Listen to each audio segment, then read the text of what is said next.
For 5.5 years, the residents of Marton West have been fighting to save their community woodland from being sold off for housing by Middlesbrough Council. 5.5 years of public objections from across Middlesbrough have been ignored by Mayor Ray Mallon and his so-called Green Beacon Authority. In late 2008, with no developer in place and without warning to residents, Mallon sent in the bulldozers and tore down half the wood.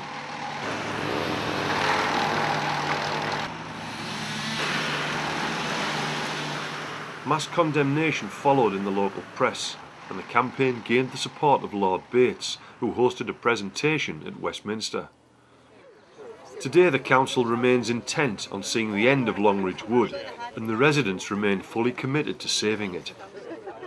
Why do we want to sell this land for 72 houses when down the road a mile away they're going to build 700 houses on Hemlington Grange? Down the road the other way they're building on Priswick Base 400 houses, and now they're talking about having a village with another 400 houses of high executive housing. There are many places all over Teesside. Anybody who's lived here knows that there are many brownfield sites, former industrial sites, which could be used for housing, which have good access links and communication links, and they ought to be the priority, not chopping down trees and some of the few remaining green areas that we have around here. The government are actually saying that if you don't want something in your area, you shouldn't have it. If you want houses on one site, you can have them if you want them. If you don't, then that's it.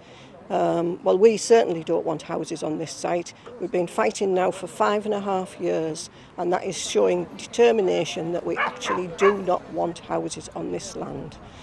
People use it as an open space.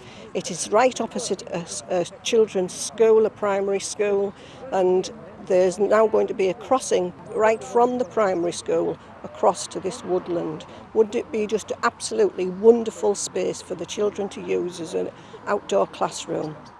To me, Longridge is the embodiment of the big society. It is the embodiment of everything that we actually want out of this new government, and therefore I am urging the government to call this in, because rather than actually chopping this wood down, we ought to be building up the people around here, because it is an example of what we should be looking for across the whole country.